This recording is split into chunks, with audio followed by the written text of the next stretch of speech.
media has the capacity to build or mar the global world. Hello, ladies and gents, and welcome to this weekend edition of the program. It is a global insider on this discursive and knowledge sharing program. On today's edition, we center on the theme Media Amidst Complex Global Crisis, with particular attention to the theme of the World Press Freedom Day 2024 that accentuated on journalism in the face of environmental crisis, challenges and opportunities, thus in light of the current global economical environmental crisis. World Press Freedom Day 2024 underscores the crucial role journalism and freedom of expression play in shaping public understanding and action in this dispensation, or in the dispensation of their various jobs. Journalists face a myriad of challenges in reporting on environmental issues and ensuring accuracy, accountability, and transparency in their coverage. Environmental journalists, particularly, who report on illegal activities including logging, mining, wildlife trafficking, corruption, and many more, face significant threats. The journalists are either threatened, silenced, killed, or denied access to factual information that will make news giving more practical and authentic, and of course that could help to shape the global world order. According to the United Nations Chief Antonio Guterres, in his message on the occasion of the World Press Freedom Day 2024, journalists of diverse niches have met scaring challenges in the pursuit of their career, from reporting environmental issues to reporting in the war zones, and equally zooming on societal problems affecting global peace and security. As per report, the Israel onslaught has killed about 142 journalists and media personalities in the Gaza Strip. The figures actually do not include the ones who have been engulfed in the proxy or the wet proxy war in Ukraine, without forgetting Syria and Cameroon and elsewhere across the globe that have recorded, of course, some journalists dying as far as they are actually in the pursuit of their duties. So today's program therefore dwells on the opportunities and challenges for media practitioners. How can we promote communication for development in a more complex world, and also check the available scope for journalists worldwide to help in shaping global world order? Stay with us, and this is Global Insight.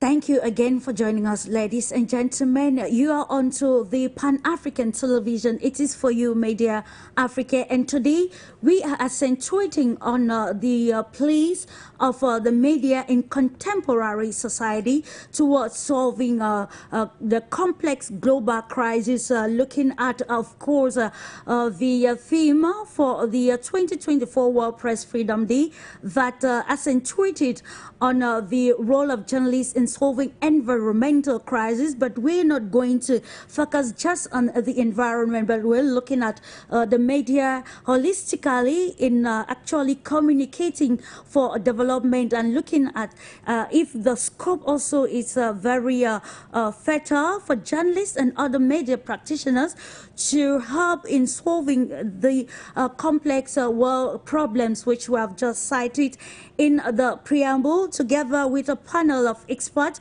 we're going to get into greater details to understanding the primary role of the media and, of course, other stakeholders involved in shaping policies across the global world, and seeing how the media and journalists in particular can help to mitigate the adverse consequences of the activities of men on the environment, of course, and also seeing how media media reporting or news giving can mitigate the adverse consequences that we see in the global world at large, and how can media organs or institutions fight propaganda, disinformation, and misinformation in contemporary society? It is Global Insight, and this is what we are going to engage today.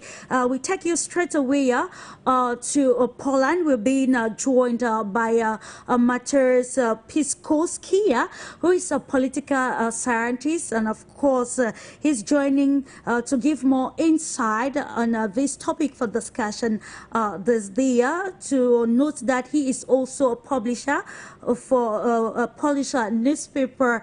I think it's actually the Truth of Poland.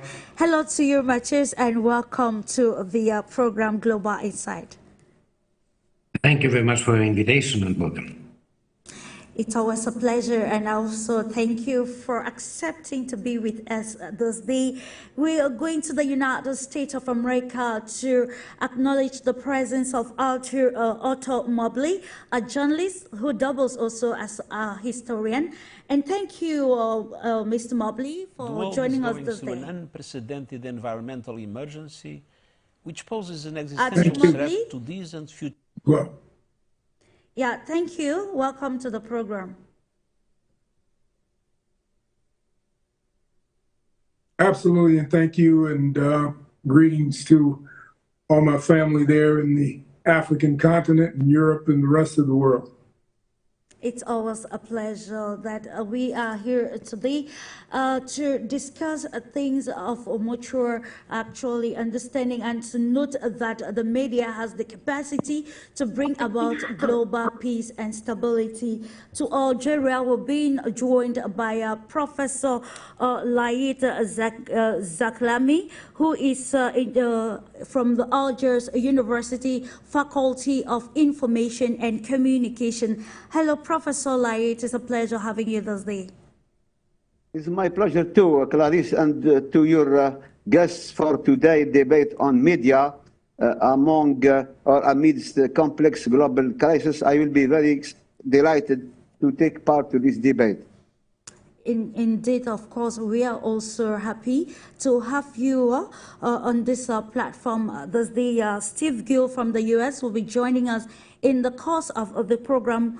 Before we enter into the analysis of our topic for discussion, let's listen to the message of the United Nations Secretary General Antonio Guterres, a strong message that he delivered on the occasion of the 2024 World Press Freedom Day, accentuating on the challenges faced by journalists across the global world, and of course urging government and other institutions to give journalists, media men and personalities the opportunity to have access to information, and of course help in the process of news giving. Let's listen to him, and I'll join you right after that.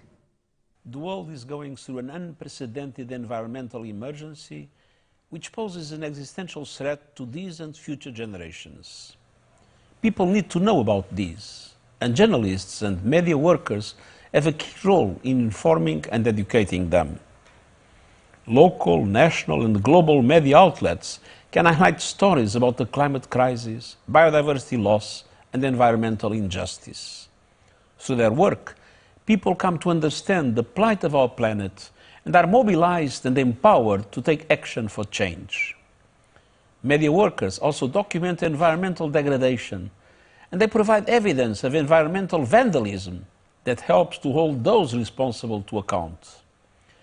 It is no surprise that some powerful people, companies, and institutions will stop at nothing to prevent environmental journalists from doing their jobs.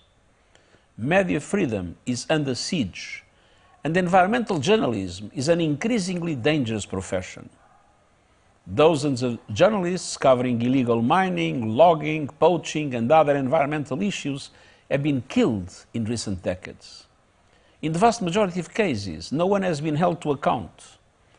UNESCO reports that in the past 15 years, there have been some 750 attacks on journalists and news outlets reporting on environmental issues. and the frequency of such attacks is rising. Legal processes are also misused to censor, silence, detain, and harass environmental reporters, while a new era of climate disinformation focuses on undermining proven solutions, including renewable energy. But environmental journalists are not the only ones at risk. Around the world, media workers are risking their lives trying to bring us news on everything from war to democracy. I'm shocked and appalled by the high number of journalists killed in Israeli military operations in Gaza. The United Nations recognizes the invaluable work of journalists and media professionals to ensure that the public is informed and engaged. Without facts, we cannot fight mis and disinformation. Without accountability, we will not have strong policies in place. Without press freedom, we won't have any freedom. A free press is not a choice, but a necessity. Our World Press Freedom Day is very important. And so I call on governments, the private sector, and civil society to join us in reaffirming our commitment to safeguarding press freedom and the rights of journalists and media professionals around the world. And that was the United Nations Chief Antonio Guterres accentuating on the place of journalism and, of course, how we need to provide a better scope for journalists across the global world to solve the interconnected problems faced by countries around the world. We're going to kickstart into the analysis with you, MATEUSZ. Let's first of all throw more light into the message of the UN Chief Antonio Guterres. When you listen to him, what can you analyze further? Of course, he highlighted that media freedom is under siege, and of course, highlighting some of the atrocities that media personalities have faced in contemporary society.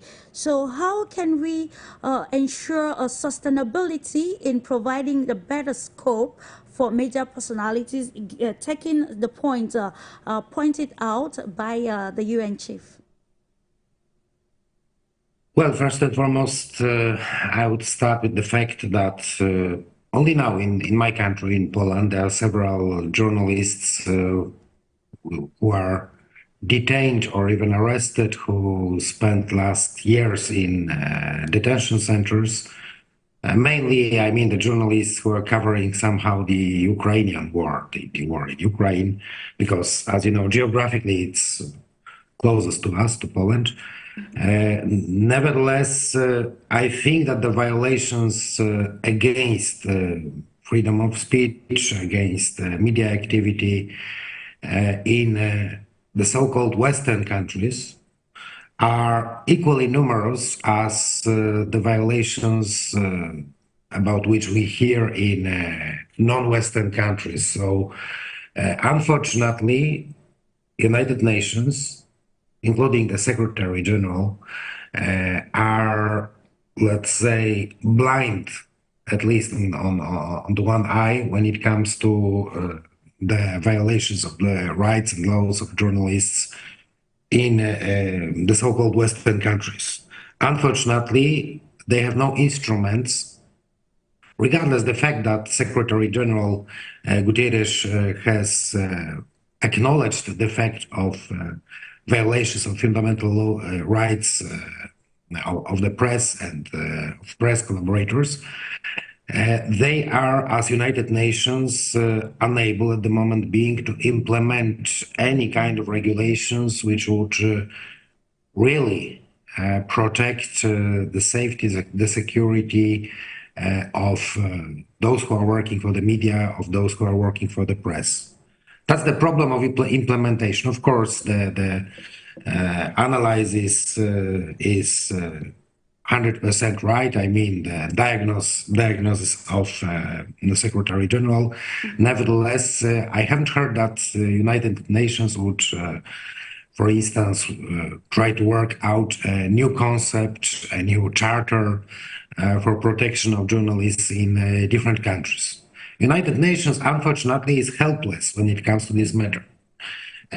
It is helpless also when it comes to other matters. You perfectly know, you mentioned the conflict in Gaza Strip, so this is another example when you have even the resolutions of the United Nations Security Council, which are not observed by main actors, main players in different geopolitical conflicts.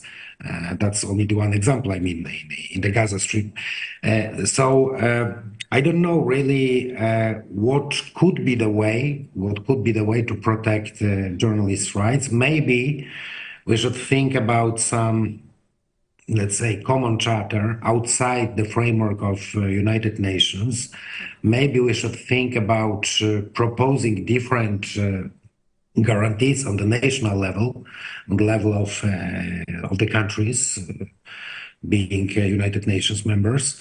But first and foremost, we should give first place to solidarity among the journalists. Because I'm pretty sure that you haven't heard in United States, in Algeria, in Cameroon, about the fact that, for instance, in my country, in Poland, there is a Spanish journalist who has spent 2 years in prison just for nothing, without any court decision, because he was accused of, let's say, working for the information war on the Russian side of the Ukrainian conflict. Yes, you don't know about such facts. That's why I think that it's probably crucial to create a network of independently thinking journalists who would just speak about the violations, all the cases from all over the world, from different continents. And that's the first step I could propose. Of course, it won't solve the situation completely, yes, but nevertheless, we should just exchange information about different violations. Absolutely, it is imperative to exchange information about different violations. And if we can look at the role of the media or journalists in solving these complex global crises, then the scope will be made greater for them to carry on with their dispensation. We continue with you, Professor LAEED, in your capacity as a communication expert. We are today looking at the role of the media holistically, and in the context of complex geopolitical crisis. We see the crisis in the Middle East, and in our preamble we highlighted about over 100 journalists who have died in the course of the crisis just in the Middle East. And then we are looking at other countries like Syria, Cameroon, elsewhere in the world that have equally recorded such instances of deaths, or even unaccounted disappearances of journalists. So the question is, as a media personality, how can we ensure that we respect the primary role of the media, and give the stakeholders the opportunity to ensure communication for development in the present global context? Thank you once again for having me on your program, and my Please, you're muted. Regards. Sorry? Can you hear me now? I can hear you now, Professor. Sorry. Yeah. So I said thank you for having me on your program, as well as my regards to your guests. Well, regarding the media, let's make it clear from the beginning.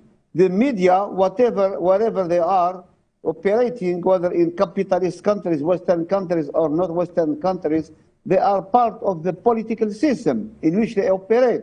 And therefore, you can only, of course, say that they are part of the political system, and the political system which decide the fate, the way, the approach they are covering issues.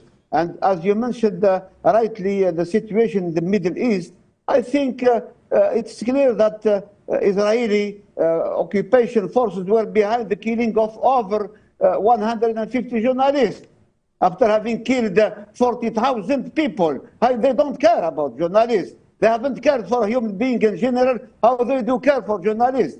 And we have over 100,000 injured in what's happening now since 7th of October 2023. So if we have to blame this country who pretend to be democratic, but they have the support of USA, of Western countries in general. I think why Israel has not stopped from killing human beings, and then selectively they killed journalists, because nobody will bring them to justice, and they have the support, as I said, and the umbrella of USA. So here we are in a situation of frustration. On one hand, Western countries are brandishing,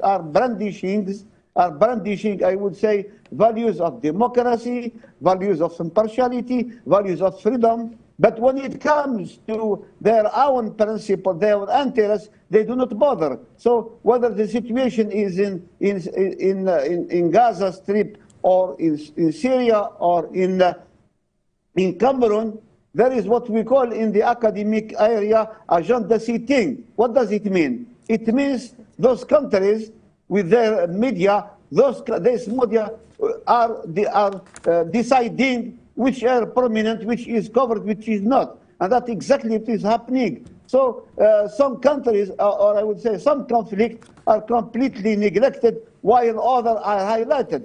And this is due to their selective and their, I would say, unfair approach of agenda setting. They set the news according to their interest. So here we are, unfortunately, the statement by the Secretary General Guterres is heard, but not implied and not implemented. Unfortunately, the freedom of the press, as we celebrated just 2 days ago or 24 hours ago, the World Day for freedom of the press, this initiative of freedom of the press came to the declaration of Windhoek in Namibia in 1991. Can you imagine? Africa was behind at the forefront of defending freedom of the press. But unfortunately, of course, right now, 30 years later, still there is a breach of freedom. What happened that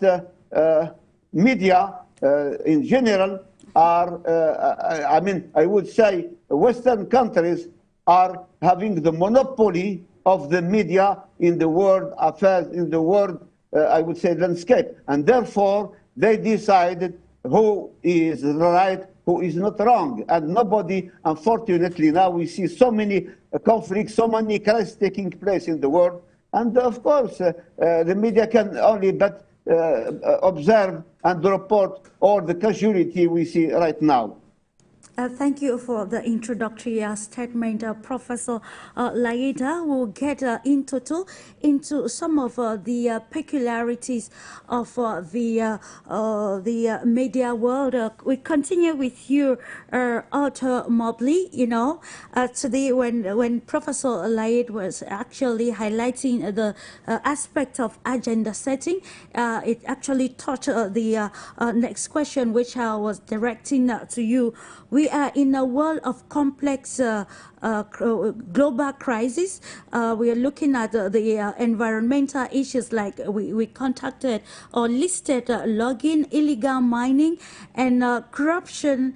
And of course, now we want to see the world, the crisis in the Ukraine and in the Russia-Ukraine crisis, the Middle East crisis, and then the place of the media, especially mainstream media, that actually maybe advance the aspect or the theory of agenda setting in changing narratives. Regarding the developments in the global world, how have these actually affected the global peace and maybe the mutual maybe resolution of crisis in the global world? Let's take particularly the proxy war in Ukraine and the happenings in the Middle East. Thank you, Clarice. And your distinguished guests have highlighted some really important things concerning journalism, both locally in conflict zones and internationally. It's very important that we step back and take a look at what is journalism? What is the role of journalists around the world in whatever one of these situations we find ourselves in?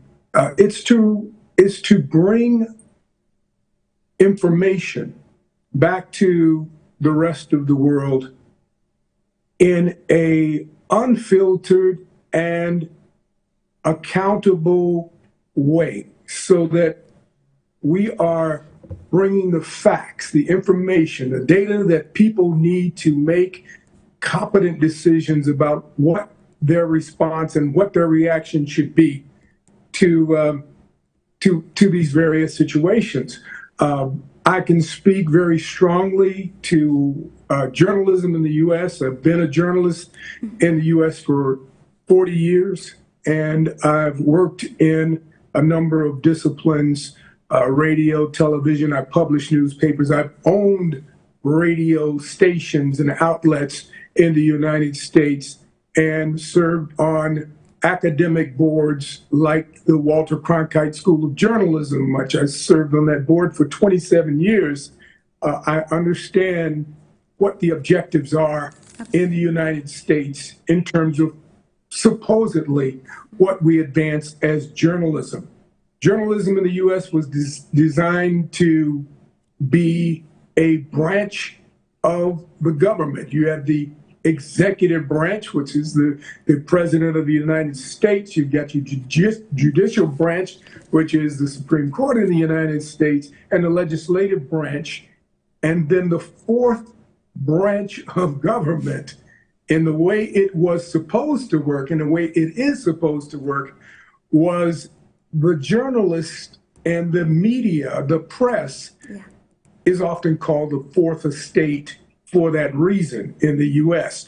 But the fourth estate is not intended to be a branch of government that operates as a propaganda arm of the government, but it is supposed to be the voice of the people. It is supposed to be that that arm of public interest that says, we are watching what is going on in the other branches of government. We're watching what's going on in the executive, legislative, and judicial branches. And we are going to interpret and explain that to the public in a way that is helpful to them in an unbiased way. If you take that same concept and extend it around the world, then journalists should be protected. Journalists should be immune from being targeted. Journalists should be immune from these aggressive acts that we see, and the proliferation of the numbers, sheer numbers of journalists being targeted and killed, I think is just certainly it's very wrong, but it's also endemic of how people are responding to the role of journalists. Journalists used to be these impartial people who stood around when they had their press credentials, and people were supposed to, or combatants on either side were supposed to leave the journalists alone. They were supposed to treat the journalists as though they were just an object there that was not involved in the conflict. But the mistake came when many jurisdictions, many governments decided to use and manipulate the role of the journalist. They started using the journalist role to send out undercover attachés or spies in the role of journalists. And that created a lot of danger for journalists. And it's created this world that we have today where journalists have become the targets instead of the reporters of the world, of what's going on in these conflicts, and sharing that information with their respective audiences. Which becomes very problematic, like we said. The media set the agenda, and of course an agenda for peace will ensure global peace and stability.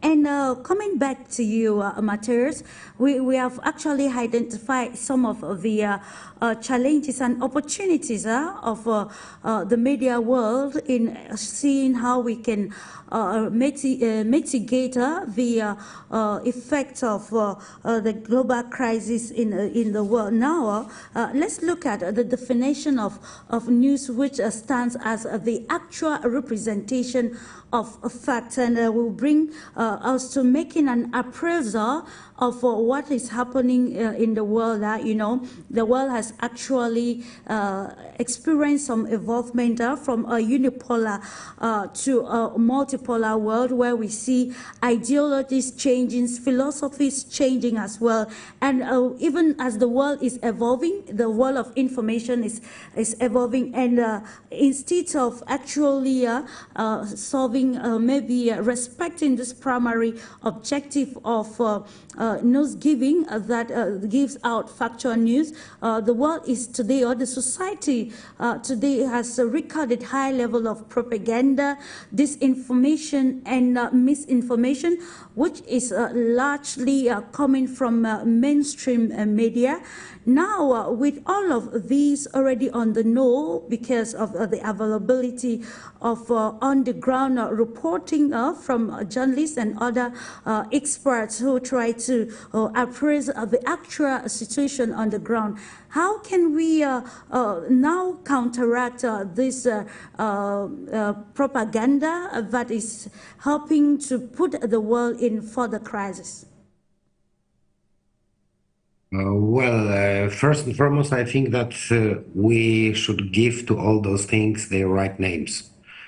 You mentioned a few very important notions from the point of view of political sciences, social sciences, journalism as well, maybe particularly the information sphere of human activities.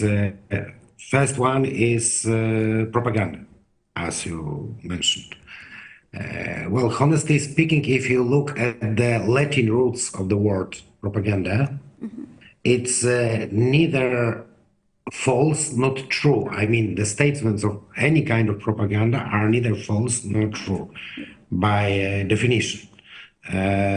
Propaganda is about propagating something, yes? So you might have an idea, a narrative which you prefer, a worldview which you prefer. So basically every politician, almost every man who has any kind of worldview, any kind of political ideology, propagates something, yes? Of course, nowadays we abuse the word propaganda.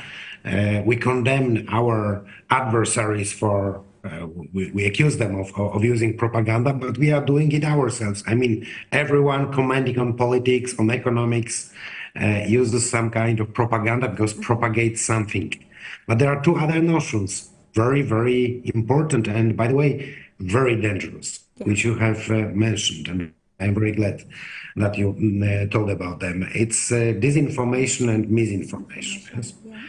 If I would say, well, I'm now in Poland, and outside on the street you cannot see that, but it's a very sunny weather today here in my country. Nevertheless, if I would say that the weather today is ugly, would that be disinformation or not? Well, personally, I think it wouldn't be any kind of disinformation, because perhaps I personally prefer, and I have such a right, yes, as a citizen and as a free man, maybe I prefer rainy weather. Yeah? So it's just opinion. It's just opinion, not disinformation. But if I would say that it's raining outside, of course, that would be pure disinformation, yes? And we have to make that difference. Why? Because nowadays, if you look at the most renowned media of the Western world, take, for instance, BBC, yes, which used to be perceived as one of the most unbiased media in the whole world for decades. Nevertheless, if you look at the content of those media, the journalists and the editors, and that's a big problem, I guess, have lost the ability to make a difference between opinion and information. Yeah? So you watch news at mainstream TV stations, and you hear just opinions and interpretations. Yes. Meanwhile, even on the first year of a journalist's course at any university in the world, it should be taught that, well, information is one thing, and then you collect some comments on the given information. And we have lost these abilities to keep all those fundamental notions, fundamental for journalism, alive. And that's, I think, the starting point. We should start with definitions, with coming to true definitions which exist in social sciences, which exist in theory, but we have just, I mean, not us here, yes, but unfortunately, I think that the majority of the mainstream journalists and editors have forgotten about those definitions. And that should be also one thing about which we should, on a theoretical level, but on the practical level as well, as independent journalists, we should remember and remind the others those basic notions, basic definitions, and basic principles as well of any journalistic activity. That would be a first point, I guess. Thank you so much, Mateusz.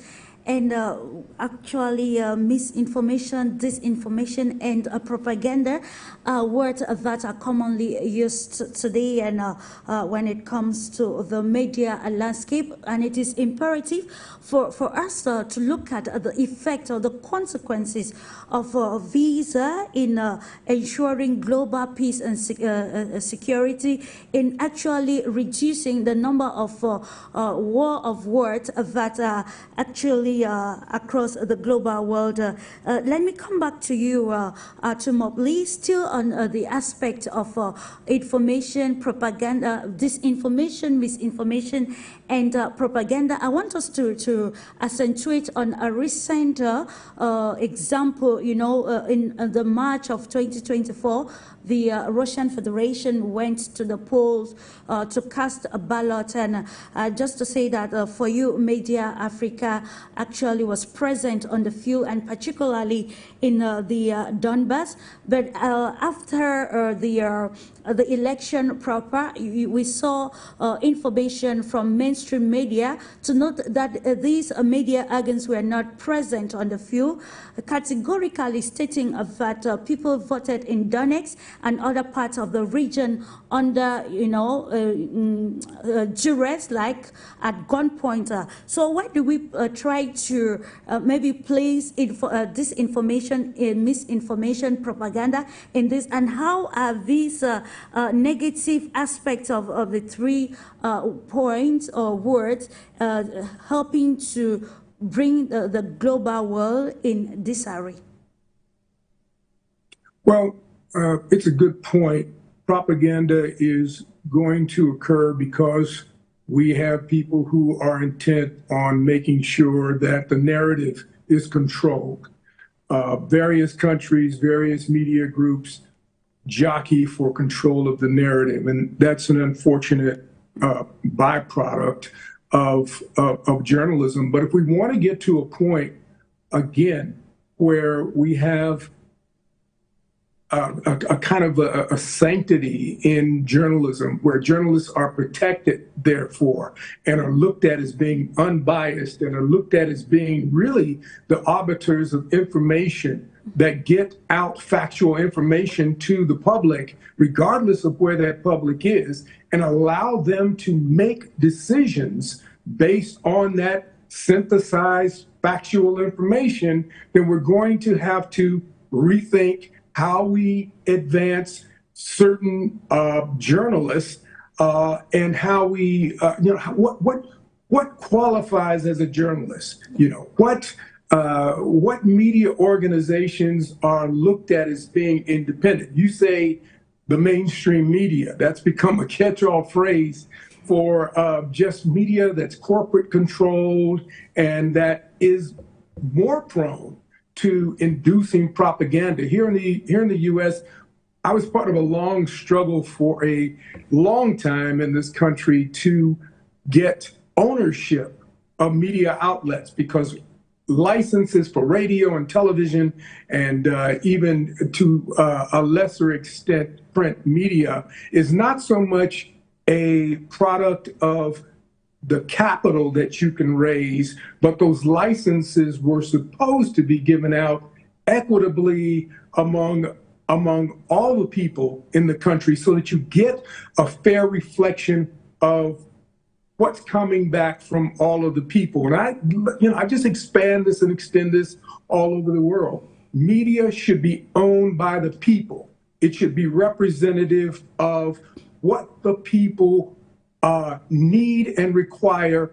And if their government is wrong, the media should have the presence and the right and the duty to inform the public of those things that are happening in their own government that are not beneficial to the public good. That's just the role of, that should be the role of media. And if that were the role of media, we would have less of a propensity for people inside a particular government, say.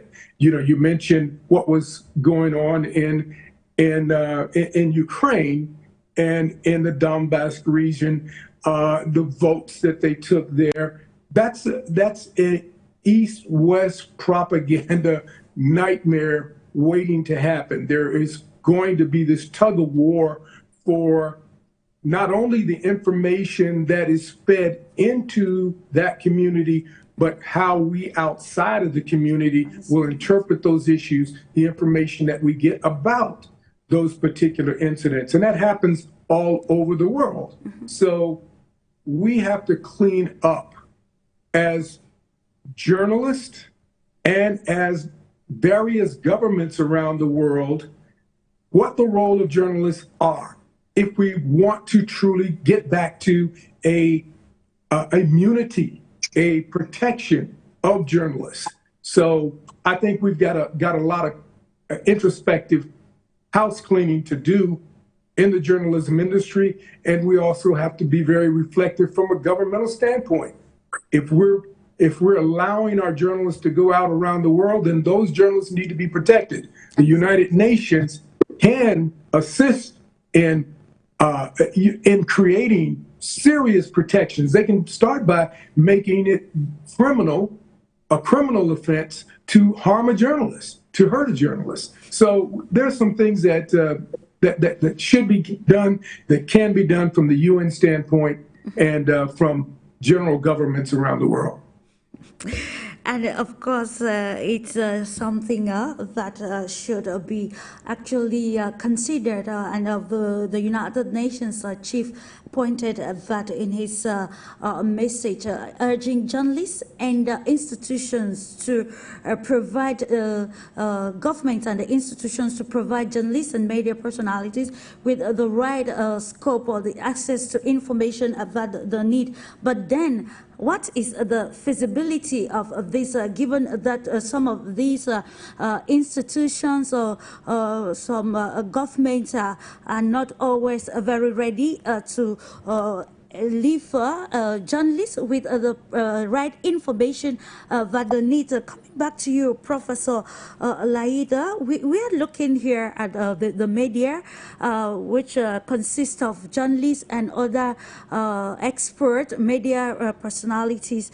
Now, the question, we are looking at the changing times and the media plurality, which I'll say has actually increased in the 21st century. And we see, particularly, I want to bring us to the African continent and the wind of change that is blowing. How can we give an appraisal, or what appraisal can we give to the media landscape in Africa for actually helping in bringing about the reawakening in the minds of Africans that we today see the continent wanting to take its own future or its own issues personally and advocate African solutions to African problems. I want to highlight the revolution, political revolution across especially countries in the Sahel region. Also to look at how very categorical African government, the leadership of Uganda recently decried some of the multinational institutions, especially financial institutions across the African continent, about there's some appellations that they actually use when trying to engage with countries in Africa, and of course defining the term sustainable development and everything. So I want to look at the role of the African media in bringing about this consciousness across the African continent, and how can the media work properly towards taking the continent to proper development and total transformation. Thank you. Let me first of all say hello Professor to LAEED. Steve, who just joined us. Hi, Steve. So there are something we have to bear in mind. Professor LAEED, News please, are you are with us? sacred. Yes? Yeah. Yes, I can hear you. I am in mute, don't worry, it's okay. So I'm telling you, news are sacred, commands are free. So departing from this statement, we have to observe, we have to obey by the news values. When it comes to news, it's sacred, and of course we talk about what really happened now without any misinformation or disinformation. These two aspects appeared after the advent of social media as well as internet, and we talk now about fake news and post-truth. This is the new concept emerged after the proliferation of diversity and pluralism in the world. It's worth recalling people that African countries, as I said, and exactly in Namibia, in the Windhoek capital of Namibia, which saw the declaration of freedom in the world started.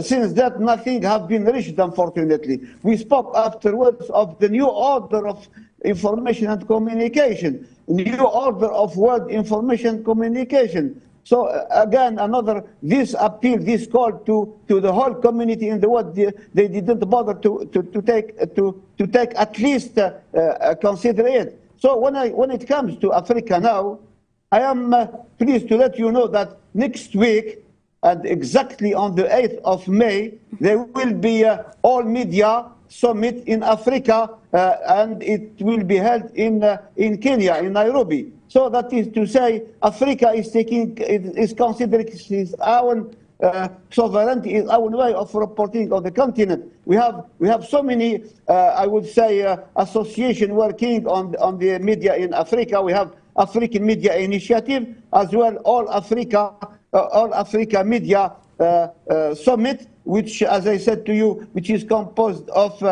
main leaders in Africa, and they are really aware of this. They are looking for the independence of Africa in terms of economy, in terms of finance, in political as well as media. So, in other words, what is happening now, there is really, as you mentioned it, a clear awareness and consciousness of African people and media professionals. Of course, they are working in relation with the African Union and other African Union organizations, whether are Regional Economic Commission or so forth. So I am confident that the African journalists, the African media professionals are aware that they have over their burden the necessity to deliver sincere and objective information to, of course, remove all sorts of constraint and pressure, whether economic pressure or financial pressure or so forth. I'm talking to you the example of Algeria. Since the advent of the new president in 2019, after years of after many years of corruption and mismanagement and all kind of misinformation, Algeria now has started sincere and very objective media policy. Likewise, because in our constitution now, for instance, there is an article called Article 54. In this Article 54, it gives freedom of the press the constitutional guarantee that nobody will dare to remove it. In other words, everyone now has to respect the freedom of the press. Then afterwards, what happened? Last year, there was a new, of course, law on information, what we call organic information, in which stipulate everything one should do, whether for journalists, whether the public authorities, whether for the owner of press. Also, there is another law on information on the news or journalism in press, in written press and electronic, as well as in audiovisual. In other words, I'm sure more than that, there will be another, what we call ethical council for deontology. So there are so many structures and authorities, all of them try to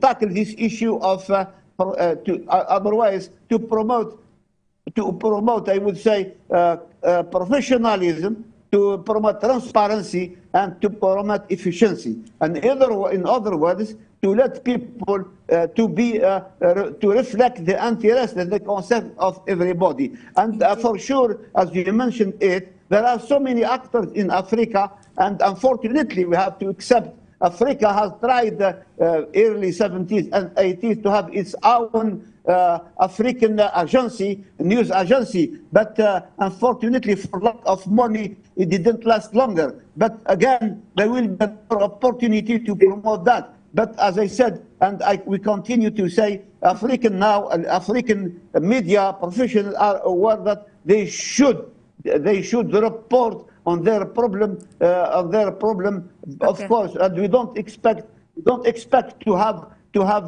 coverage from whether Western media, whether French agency, France Press, or Reuters, or any other United UPI or Associated Press, or whether television, CNN or BBC. They should have their own media outlet to defend themselves.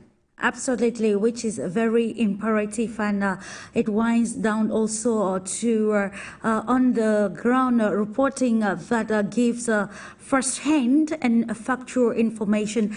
I think Steve Gill just joined us now from the United States. He's a political commentator who doubles as a radio host. You're welcome to the program, Steve. We are looking at the role of the media, broadcast, print media, digital. Now we are looking at the media in the aspect amidst complex global crisis.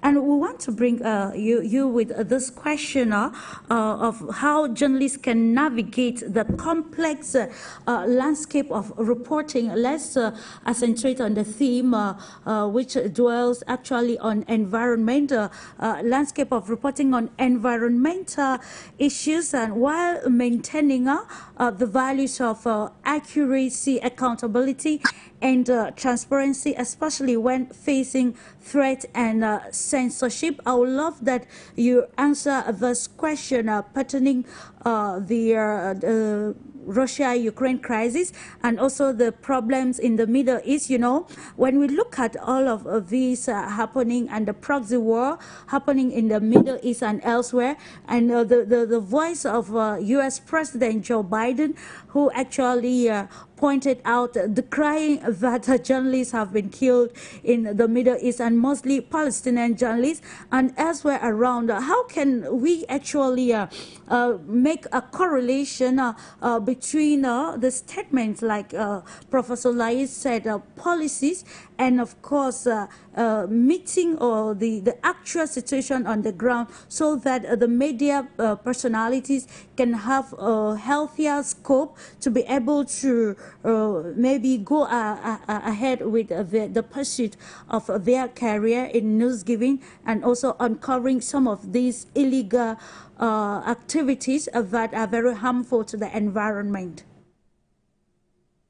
Well, thank you, Clarice, for having me, and it's good to see my friend Professor LAEED as well.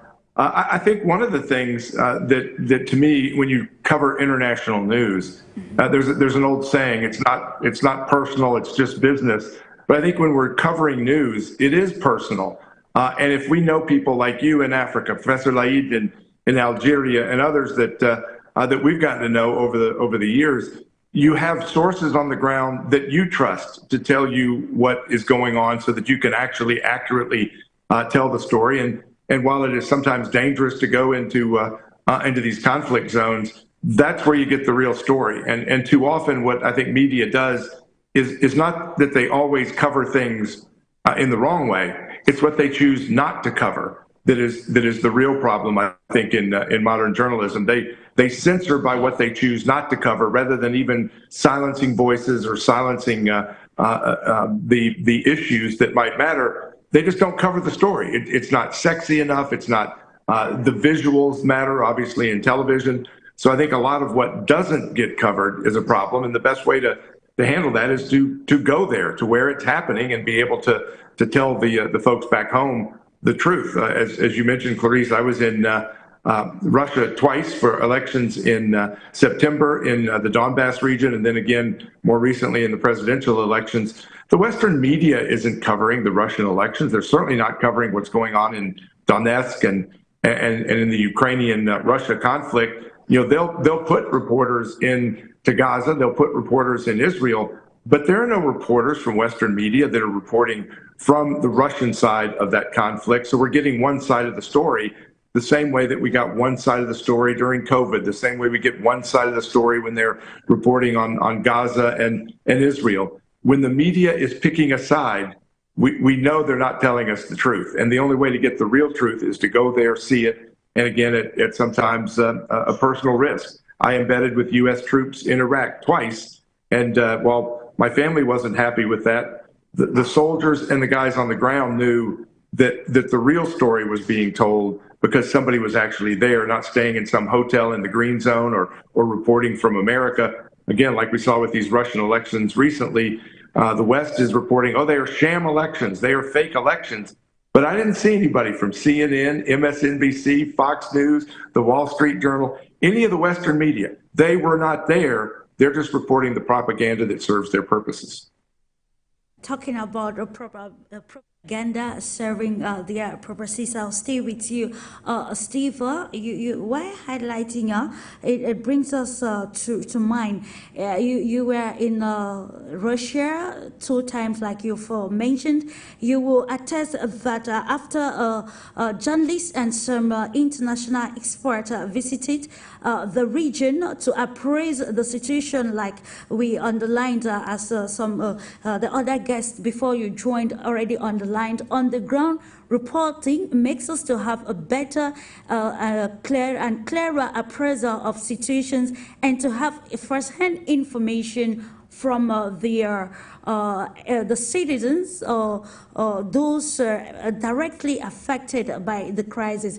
The question is, in his message, the United Nations chief called on governments and other institutions to provide a better scope for journalists and other media personalities to gather information on some of the problems affecting the global world. You attest that after the group of experts and other journalists visited these regions, there were some sort of communiques urging that these media personalities and experts be handed some sanctions. How does this come to undermine the practice of journalism, and of course, and how can maybe government policies correlate with the demands of the media world in the aspects of communicating for development, communicating for peace, and ensuring that we mitigate the adverse effects of the misunderstanding across the global world?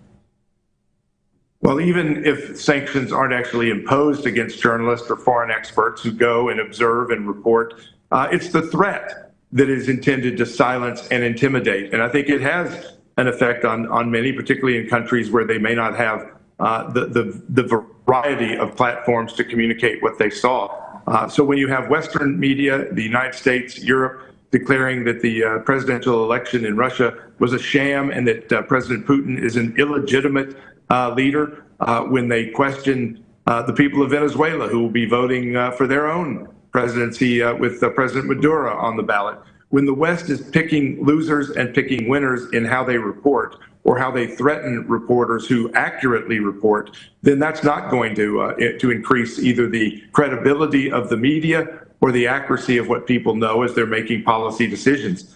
You see U.S. members of Congress traveling to Ukraine to visit with President Ukraine, all the time, media celebrities, entertainment celebrities.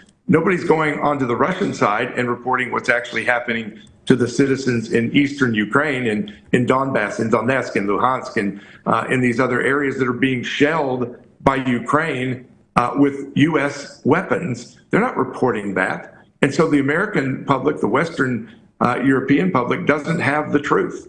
And democracy only works if you have an informed and engaged election crew, the people. And if they're not informed, if they're misinformed, they can't be properly engaged. So I don't think there's a more important issue in the world right now. Again, we've got military conflicts, we've got poverty, we've got a lot of issues, the environment. But there's not, to me, a more important issue than making sure that we have a substantive, accurate, transparent media that is covering and reporting the truth, even if it's unpleasant to government officials. That's the only way that we can deal with any of these issues, is if people are informed and allowed to get the truth. It's about to get the truth and make a better appraisal of situations, and that will reduce the actually anger that exists between nations of the world, bringing us to the bone of contention. MATEUSZ, I'm coming back to you in Poland. We're looking at the bone of contention, that is the interest of politicians and the media freedom. And we're talking about the world celebrating the world press freedom. And of course, we begin to ask if there's actually freedom of the press, and if you actually talk, is your freedom guaranteed after the investigation, the results of an investigation carried out by journalists or other experts that engage in bringing the truth to the fore. Now, let's look at this. When Arthur Mobley was talking earlier on, he identified journalism as a very important tool in the United States as far as the structure of the country is concerned. Now, in contemporary society, with a lot of changes which have occurred, and especially along the lines of international relations, where we see the quest for power and control becoming more and more intense between politicians. How do these politicians undermining the media freedom, because giving maybe a freedom to the media, it actually counteracts their political ambitions and bringing us to a bone of contention or a state of uncertainty between reconciling the interests of politicians and the right to information that the population needs to be able to decide or maybe make practical decisions that will determine the future of the country? Well, that's a very important question, but I would say we have a kind of hybrid censorship, such as at the moment being, it's very important. It's not purely state censorship. It's not purely the liberties to information, to getting and also giving some information, publishing information. These are not restrictions which are created by the state itself, but also by the corporations. So I would say that some countries and some political elites, regardless the fact that they are still referring to liberal democracy, referring to universal values, which are actually not universal, but Western or Anglo-Saxon even.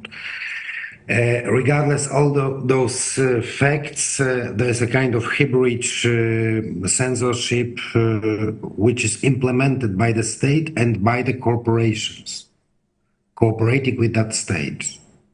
It's a matter of analyzing separate countries and defining if the state is more powerful, the politicians are more powerful in a given country, or the capital, or somehow, sometimes even very often foreign capital in a given country, or corporation like, the equity funds like corporations such huge as BlackRock and the others, yes. Well, of course, the politicians in several countries, unfortunately, are not now, let's say, responsible for the policy, also for the policy when it comes to the media and to the freedom of speech, because they themselves are controlled by some corporations or foreign powers. Of course, our American friends know definitely better than I know the term and the notion of deep state. We read a lot about the American deep state, although actually the term itself comes from Turkey, according to political scientists. Nevertheless, we talk a lot about the deep state in the United States. We remember the books of Peter Scott Dale and other renowned academics in the United States who spoke about deep state. But we have the same deep state structures, however you call that, in most of the countries, unfortunately in most of the Western countries. So it's not the politicians we see often that decide to limit our freedom, including the freedom of speech and freedom of press, but other more covert forces. When it comes to official censorship, because you mentioned in your question, let's say the political side of this censorship, I would say that officially before 2022, before February 2022, we had no officially censorship in Western countries, in my country, in Poland, yes. After the Russian intervention or the Russian operation in Ukraine, we faced a comeback, a true comeback of censorship as a process, as a procedure implemented officially against free media and freedom of speech in our countries. One interesting fact, we have our distinguished American guests and participants here. Well, lucky you are in the United States, because as far as I know, at least, there is no blockade of websites and internet pages of Russian media, right, in the United States.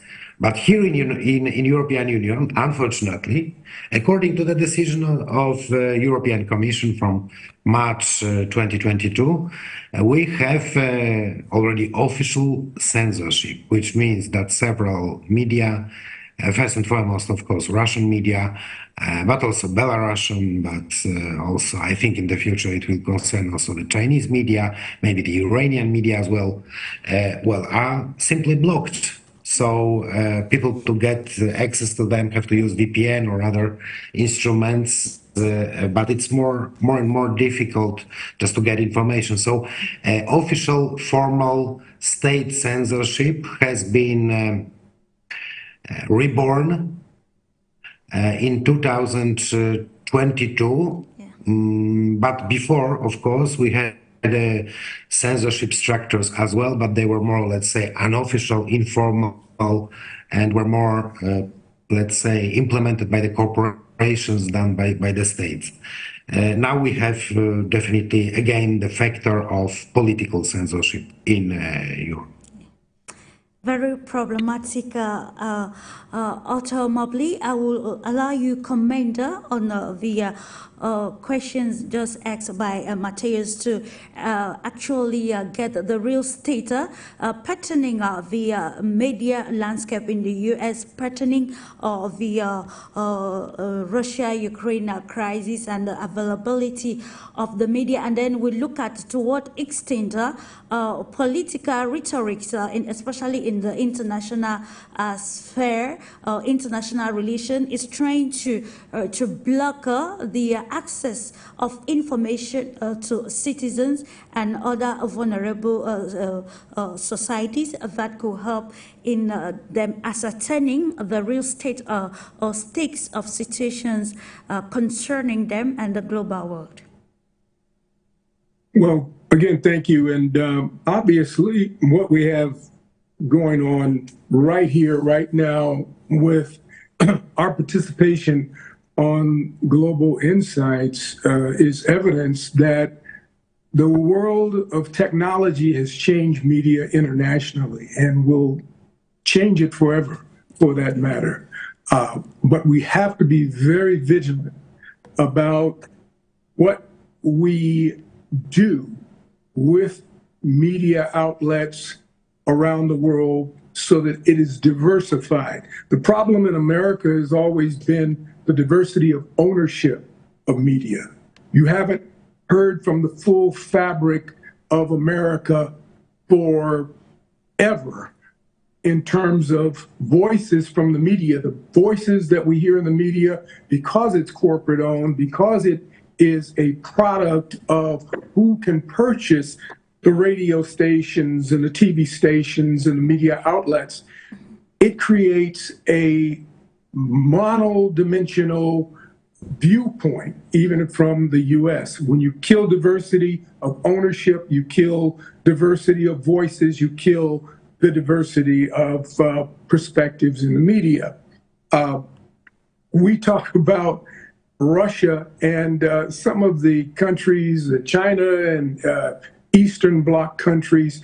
We don't have any information coming out of many of these places. I mean, even where you look at China, which is supposed to be a major trading partner with the U.S., India, and Eastern Europe, for that matter, we get very, very little information out of those countries. And it's done because there is an attempt to shield the American public from what operationally is happening in these countries, what politically is happening in these countries, and social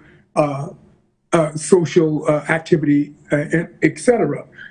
The U.S. just last week had an official ban signed by the President Biden, of TikTok.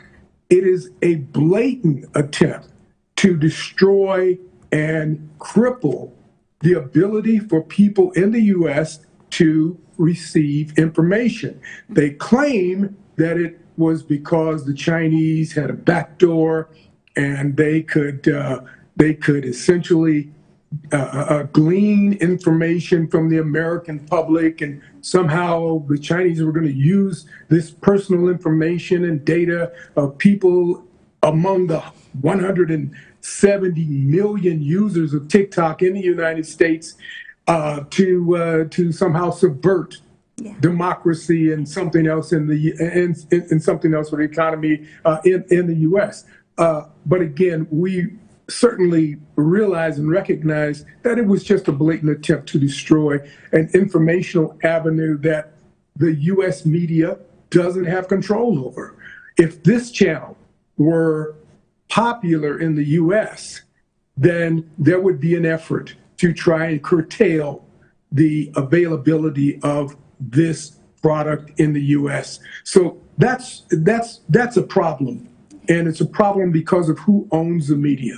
You can't have corporate ownership of the media completely across the boards, not allow for diversity in the media in any country, and expect to get a good reflective look at what is actually going on in the country That's what the public is interested in. People have the right to understand what is happening in their world and around them so that they can react and do the things that are in the public interest from their own standpoint, for the protection of their own communities and families. But we're being denied that and in America, and we're being denied that throughout the world and in Africa too. But I really wish efforts like this much success as we all move together and advance and create just a better communicated world as we move forward. Indeed, it's about having a better communication world to be able to reconcile the major differences which are tearing the global world apart.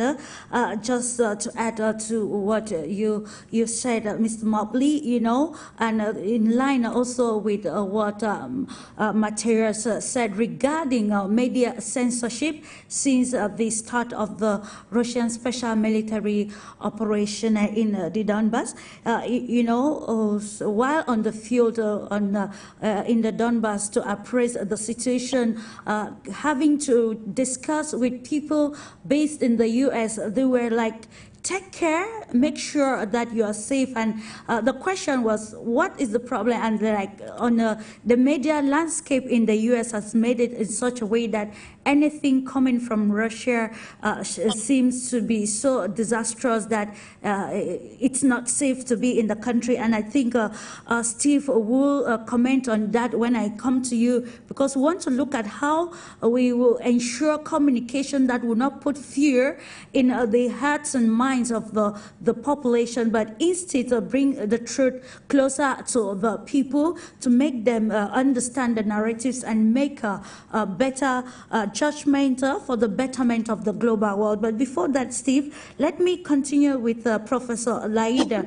Professor, while talking earlier on, you highlighted the pending All Africa Media Summit that will be holding, should be next week, in the Kenyan capital city of Nairobi. And we are looking at how we can solve some environmental problems, because if this year is accentuating on environmental issues, we want to think about some of these issues affecting the African continent. Are we going to mention the activities of the Shell company in the Niger Delta in Nigeria?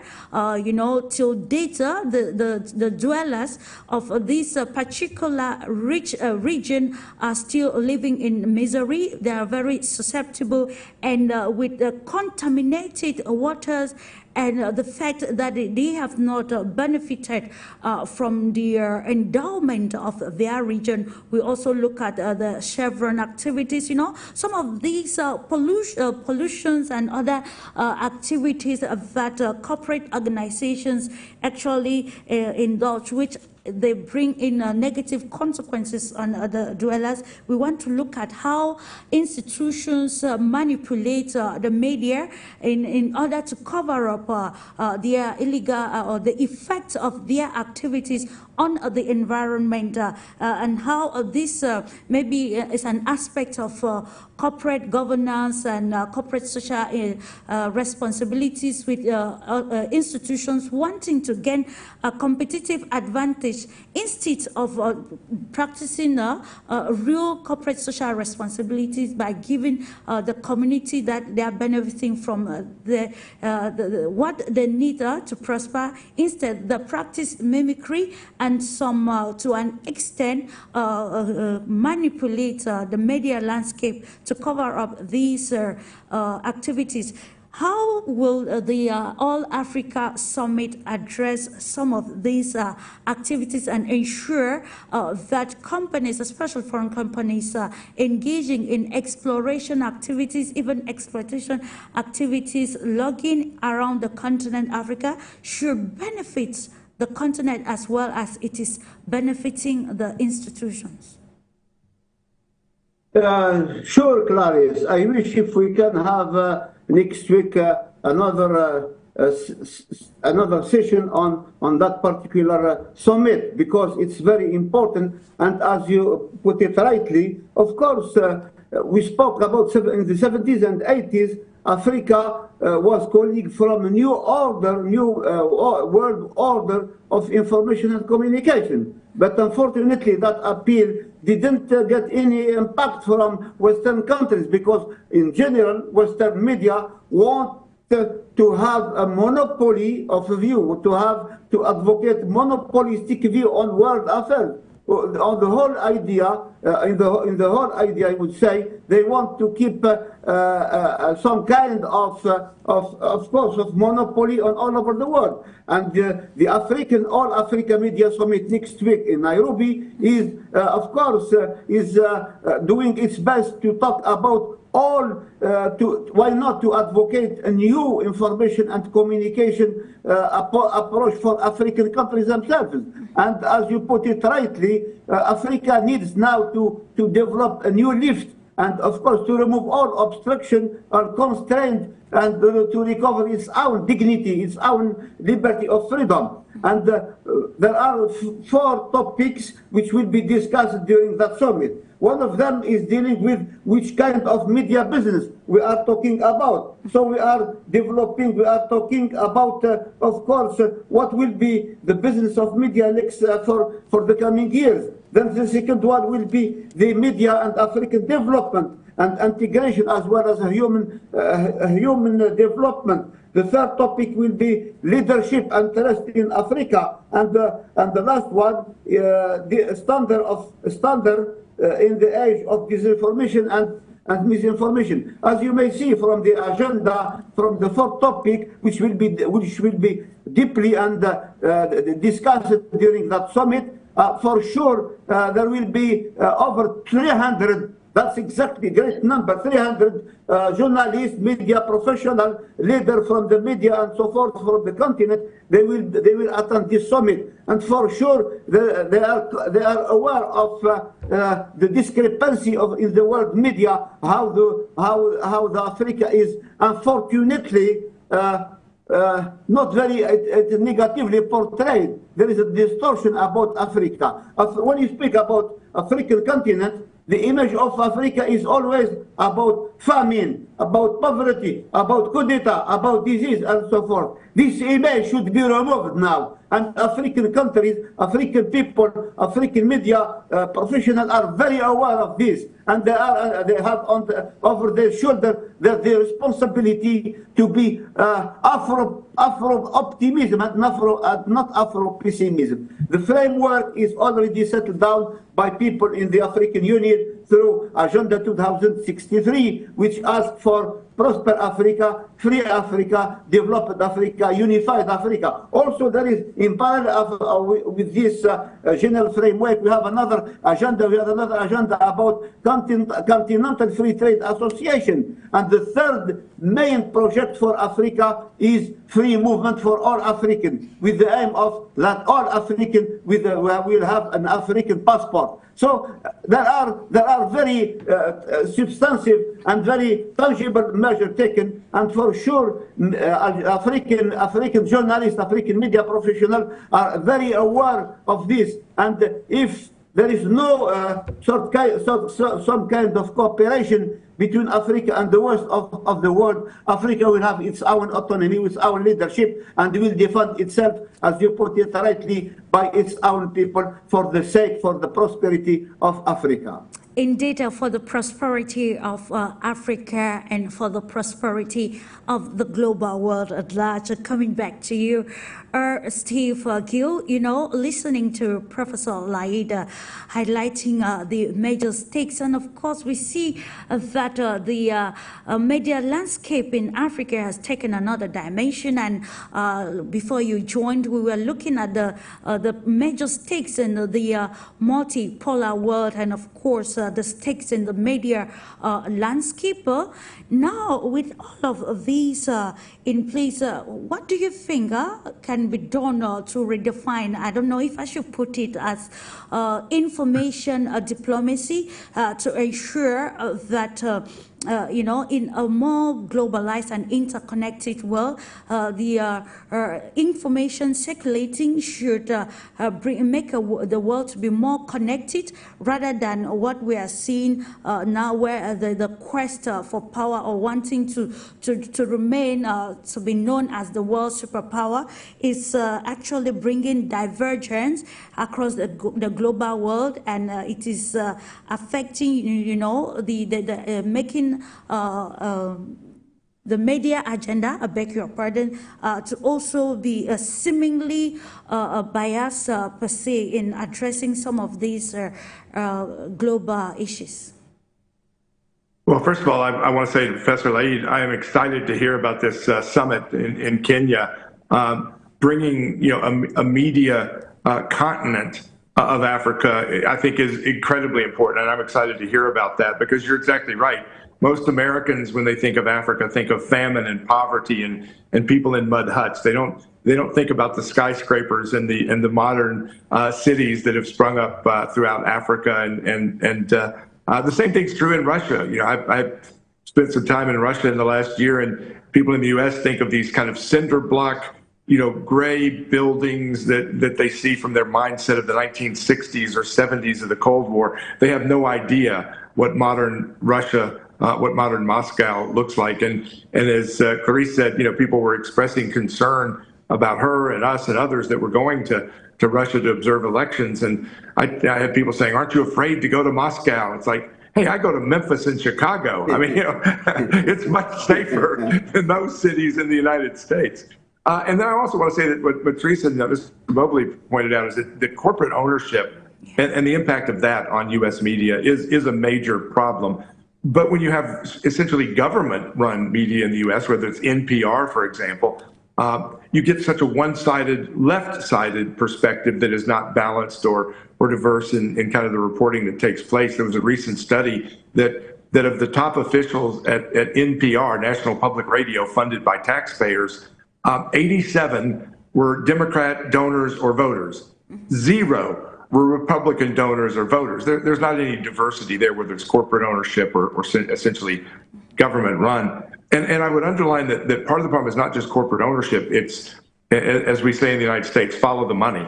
It's the advertising sales and the ability to buy coverage that big corporations and the military industrial complex have. When you have Pfizer buying ads on TV and radio stations throughout the country, it's not surprising that their news reporting is you have to get the vax that let Pfizer and others, Moderna, make billions of dollars on, that we're now learning that the vax wasn't as safe as we were told, was not as necessary as we were told, but we were getting one side of the story because Pfizer and Moderna and others were buying advertising. The same thing is true when you look at the conflict in Ukraine with Russia. On the Sunday morning political talk shows, there are advertisements from the same companies that make, jet fighter planes and bombs. They're not advertising F-16s on these Sunday morning shows because I'm going to go out and buy one, even if I'd like to. It's because they know the members of Congress are watching, and they want them to know that they have influence and impact with their advertising dollars. So I think the advertising is at least as big an issue as the corporate ownership. I would disagree with Mr. Mobley on one thing. I think the TikTok fight, if it's about national security, that's a legitimate concern. If it's about silencing a media outlet, then that's not legitimate. And I think it's not really clear what the real basis is.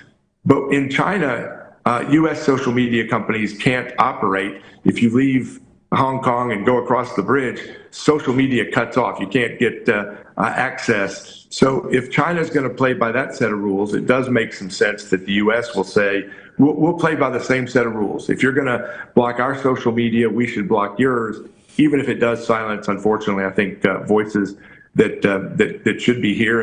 And blocking TikTok may stop them from seeing my really interesting dance videos, like so many of the TikTok videos tend to be. Finally, on that point, I would just say that we have the advantage of technology that's on our side. Mr. Mobley mentioned it as well. There are new platforms and vehicles to communicate, like this show. The challenge is, how do we get the eyeballs and the ears to hear shows like this, to see the alternate media that is exposing things that the mainstream media that, as LAEED and Mr. MATEUSZ mentioned, that are being silenced by the mainstream media and the deep state. Technology may be the way we win, but then you still have to find ways to attract eyeballs and ears to those outlets. Okay, thank you so much. I think we are almost rounding off with the program. So we're going to have maybe a take-home message regarding our topic. Does they come back to you, MATEUSZ? Revisiting the concept of information or disinformation and misinformation, particularly in the mainstream media.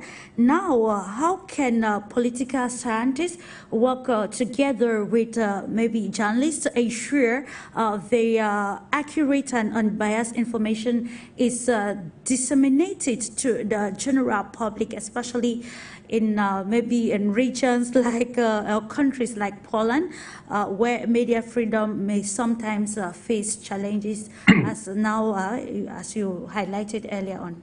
Maybe 2 minutes.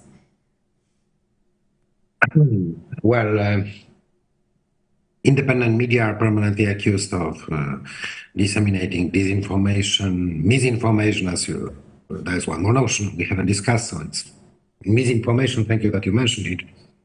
And they are also creating for state donations for different events, not only the national ones, but also those sponsored by external players, by, let's say, George Soros-like foundations in our countries. So they organize centers for monitoring disinformation, which means actually they are not monitoring disinformation and warning against disinformation, but they are warning against views that are somehow different to the dominant narrative in a given country. It's not only about Poland, but other European countries as well.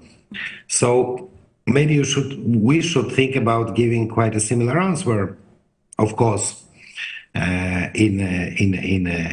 within our possibilities, because we don't have such a potential as, for instance, George Soros and his funds have. Yes, but anyway, maybe we should think about organizing independent monitoring of the so-called mainstream media, fact-checking, building a kind of network. I think that the network might be a good answer to what is going on, to what is happening now. Yeah. I think that Steve Gill just told that we still have the possibility to talk here, for instance, today, using the technologies, yes? Of course, we can use those technologies. However, I fear that in the coming future, the corporations will do everything to limit our possibilities when it comes to using social media and other platforms.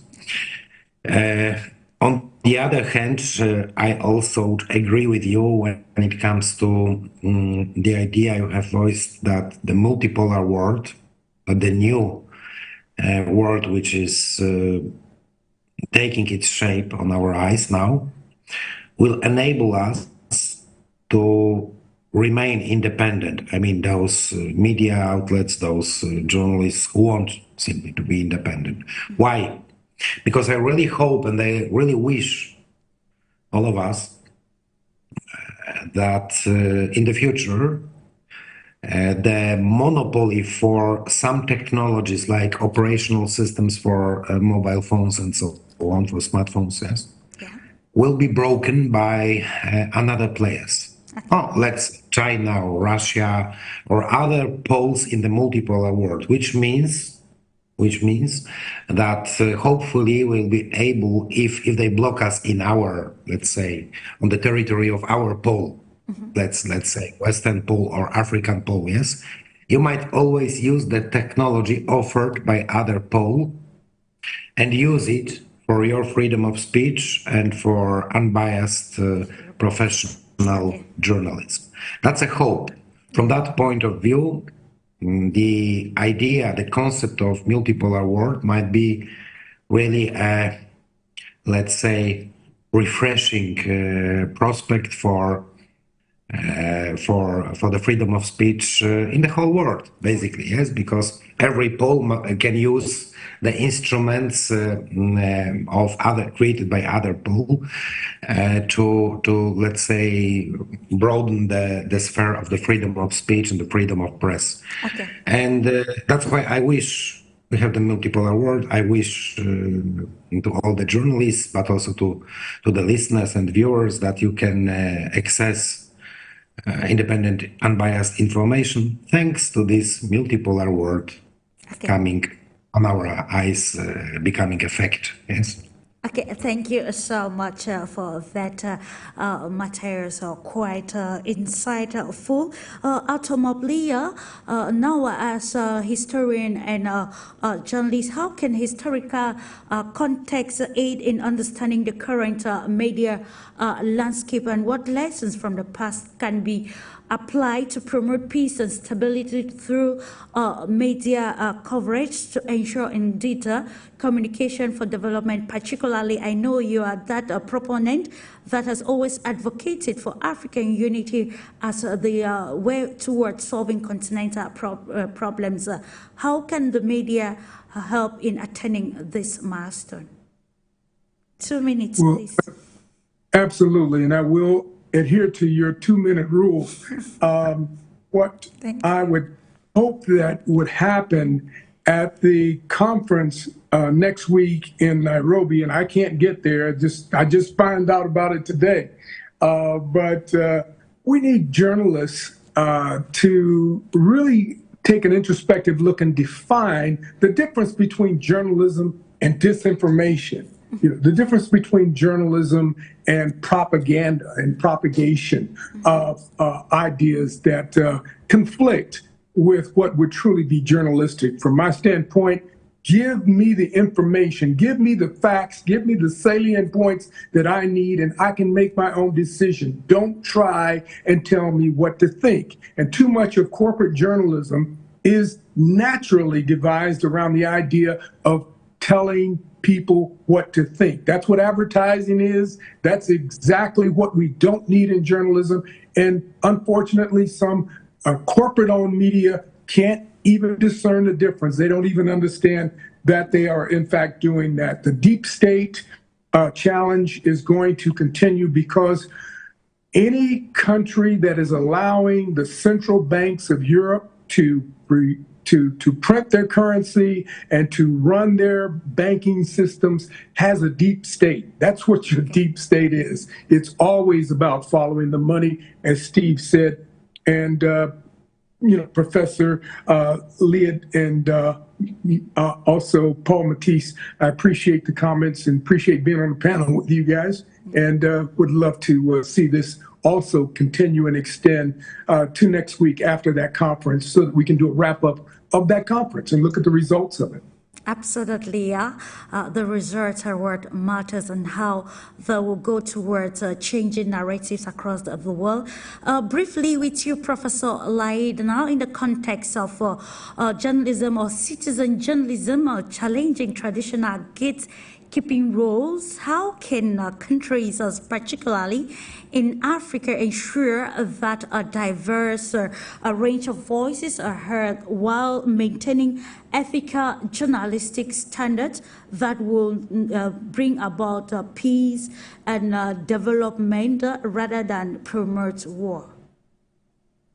Thank you, Clarice. Let me, before answering your question, there is a point which really strikes me, is the question of ranking the press freedom in the world. Yeah. And unfortunately, we have Reporters Sans Frontières, the French non-governmental organization, Committee to Protect Journalists.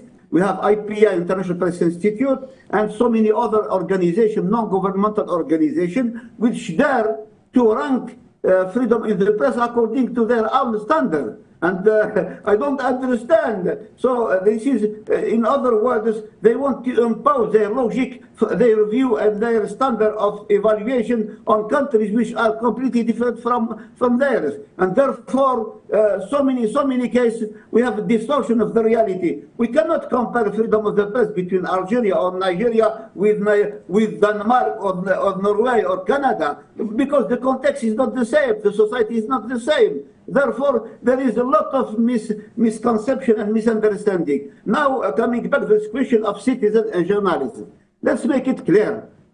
Why there is a citizen journalism? Because for the only reason, present media stream in Africa did not meet the expectation and the need of the public. And therefore, because the public are not happy with what they get from the public media, therefore, they look for other sources, their other and venue to get the information. That's one thing. The second thing, now we are facing this danger of citizen journalism, because you have citizens.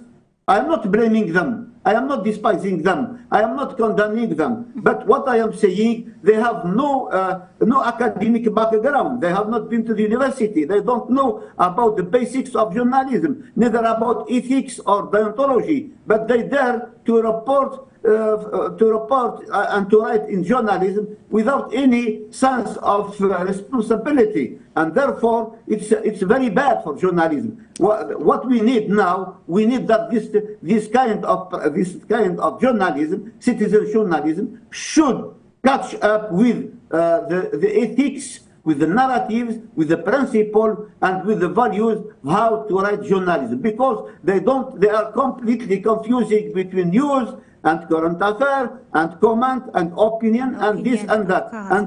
Therefore, of course, citizen journalism is to blame, but on the other hand, the state should also consider that it's an opinion which should be considered in their policy for the future. Okay, thank you so much. And we're ending with Steve Gill. Now the question is, given the faster pace nature of modern day media landscape, how do journalists navigate the balance between providing accurate information and breaking news feeds? First, I beg your pardon, especially in a politically charged environment like, let me see, the United States of America. Well, I think it really comes down to experience and context. I think when I look at this panel, we share historical perspective, economic perspective, global perspective, and too many of the journalists today come right out of journalism school or college. They get handed a microphone and a camera, and they have no context. They have no historical perspective, and it's hard to cover difficult events if you really don't know the background that got us where we are, much less where we're headed. And I just want to commend you, Clarice, for pulling together a panel like this and allowing these kinds of conversations that don't take place often enough to put these things into context, historically and otherwise. And this is what will fix the problems. Smart, reasoned, credible conversations leading to solutions and new ideas, or maybe even finding old ideas that need to be actually put into place. And Clarice, thank you for what you're doing. I mean, every time I come on one of your shows, I learn so much from my colleagues from around the world, and look forward to opportunities to meet again in person. Indeed, and that is the prime objective of Global Insider, to communicate, to understand, to ensure a knowledge sharing platform with a panel of experts where we can actually bring about collaboration, compromise, with the sole aim of bringing constructive analysis to the major problems faced by the interconnected world, and see how we can actually redefine the information order in a more in a world which is experiencing geopolitical competition, and also see how the era of multilateralism will ensure more peace and stability and more connectivity connected world rather than bring divergence like what we are seeing in contemporary society. I want to take this opportunity to thank you, gentlemen, for the great insight on today's edition of Global Insight. Thank you for your time and thank you for your insight to our millions of viewers out there. Thank you for trusting the Pan-African television. Remember that it is another view of the world, and we remain intentional about bringing to you news as it happens, bringing to you constructive news that will unite rather than divide. Thank you and have a lovely moment in the company of our transmissions. Bye-bye. Thank you, guys. Thank you.